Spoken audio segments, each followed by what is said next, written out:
The Big Rip scenario presents the most violent possible ending to everything that exists. As dark energy continues driving accelerating expansion, the fabric of space itself stretches faster and faster until it overcomes all other forces in nature. First, galaxy clusters separate beyond gravitational influence. Then, individual galaxies tear apart as space expands faster than light can travel between stars. Eventually, expansion becomes so rapid that it rips apart solar systems, planets, and finally atoms themselves. Every chemical bond breaks, every nucleus splits, leaving nothing but isolated subatomic particles drifting through empty space. Heat death offers a gentler but equally final conclusion where the universe reaches maximum entropy. In this scenario, all energy becomes evenly distributed throughout space, eliminating temperature differences that drive physical processes. Stars burn out, black holes evaporate, and all motion eventually stops. The universe becomes a cold, dark expanse where nothing interesting can ever happen again. This thermal equilibrium represents the ultimate victory of disorder over organization. The Big Crunch remains possible if dark energy weakens over cosmic time or reverses direction entirely. Gravitational attraction would eventually overcome expansion, pulling all matter back together in the reverse of the Big Bang. Galaxies would merge, stars would collide, and temperatures would rise until everything collapses into a singularity. This scenario offers the possibility of cyclical universes that repeatedly expand and contract. Vacuum decay presents the most terrifying possibility, that reality itself might be unstable. Theories suggest that empty space exists in a false vacuum state that could spontaneously transition to a lower energy configuration. This transition would create a bubble of true vacuum expanding at light speed, erasing everything in its path by fundamentally altering the laws of physics. The bubble would be invisible until it arrived, instantly destroying all matter and energy.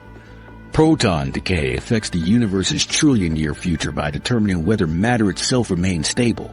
If protons slowly disintegrate into lighter particles, all atoms would eventually disappear, leaving only electrons, neutrinos, and photons in an increasingly dilute cosmos.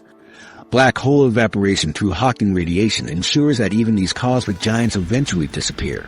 The largest black holes might persist for 10 to the power 100 years, but they too will fade away, leaving behind only elementary particles and radiation. While scientists can model these cosmic endings, the universe's ultimate fate depends on physics we don't yet understand. Yet even as we contemplate the end of everything, mysteries persist in the most unexpected places much closer to home. The Chorioactis Geyster mystery. A mushroom that exists in only 2 places on Earth presents one of biology's strangest geographical puzzles. This peculiar fungus challenges everything scientists thought they knew about how species distribute themselves across the planet. Most organisms spread gradually from their point of origin, colonizing suitable habitats as they encountered them. If this mushroom defies such logical patterns, appearing in locations separated by vast oceans with no populations in between, Chorioactis Geyster is found exclusively in central Texas and the island of Honshu in Japan, separated by approximately 11,000 kilometers of land and ocean. This extreme geographical separation creates one of the most puzzling distribution patterns in the entire fungal kingdom. No other known populations exist anywhere between these 2 distant locations, despite the presence of seemingly suitable habitats across North America, Asia, and Europe. The mushroom displays a bizarre star-shaped opening mechanism that releases spores with an audible hiss. When mature, the cylindrical fruiting body splits open like a flower, creating a distinctive star pattern while emitting a characteristic hissing sound. This audible spore release represents a rare phenomenon in the fungal world, making the mushroom unmistakable to anyone who encounters it. The sound occurs as internal pressure forces spores through the opening, creating an acoustic signature that scientists can actually record. Genetic analysis conducted on both Texas and Japanese populations revealed an astonishing discovery. The 2 groups are nearly identical genetically. DNA comparisons show remarkably little genetic variation between populations separated by 11,000 kilometers, suggesting they diverged relatively recently in evolutionary terms.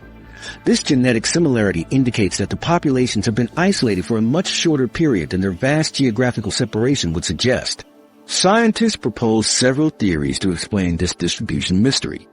Ancient land bridges could have once connected the regions, allowing the mushroom to spread before continental drifts separated the land masses. Bird migration offers another possibility, with migratory species potentially carrying spores across vast distances on their feathers or in their digestive systems. Human transport, though less likely, could have played a role through the movement of infected wood or other materials containing dormant spores. The species hasn't spread to similar habitats worldwide due to its extremely specific habitat requirements. Chorioactis geyster thrives exclusively on rotting cedar and oak wood, depending on particular tree species like cedar elm and various oaks in Texas, while requiring Japanese cedar in its Asian range. This specialization limits the mushroom to very specific environmental conditions that may not exist in other regions. The fungus cannot survive on just any decaying organic matter, requiring precise chemical conditions that develop as these specific tree species break down. Despite extensive genetic and ecological studies, how this mushroom maintains its bizarre distribution across two distant continents remains completely unexplained. While such mysteries challenge our understanding of life's complexity, other puzzling phenomena occur much closer to home in the most ordinary aspects of human behavior. The science of yawning. Yawning represents one of our most universal yet mysterious behaviors. Everyone yawns, yet nobody fully understands why we do it. This common human action occurs across all cultures and age groups, from newborn babies to elderly adults. We yawn when we're tired, bored, or stressed, and sometimes for no apparent reason at all. Despite being one of our most frequent actions, yawning remains a complete mystery to scientists who have studied it for decades. Neurological studies conducted throughout 2024 use advanced brain imaging techniques to map exactly what happens in our brains during yawning episodes. Researchers employed fMRI and EEG technology to monitor brain activity in real time, revealing that yawning activates multiple brain regions simultaneously. The hypothalamus, brainstem, and various cortical areas all show increased activity during yawns. These studies identified specific neural pathways that control this complex behavior, though scientists still don't understand why these networks trigger yawning in the first place. The contagious nature of yawning creates one of the most puzzling aspects of this behavior. Simply seeing, hearing, or even thinking about someone yawning can trigger the same response in observers. Research suggests that mirror neurons, which activate both when performing an action and when watching others perform it, might explain this contagion. Social cognition also plays a role, as yawning appears to spread more easily between people who know each other well. 3 competing theories attempt to explain yawning's purpose. The brain cooling theory proposes that yawning helps regulate brain temperature by increasing blood flow and cooling neural tissue. The oxygen regulation theory suggests yawning increases oxygen intake, though recent experiments have largely debunked this explanation. Social communication theory argues that yawning signals boredom, fatigue, or empathy to others. Each theory offers different perspectives, and yawning might actually serve multiple functions simultaneously. Yawning frequency increases dramatically before sleep and during periods of boredom or mental fatigue. Scientists have documented this pattern extensively, noting that yawning often occurs during transitions between alertness and drowsiness.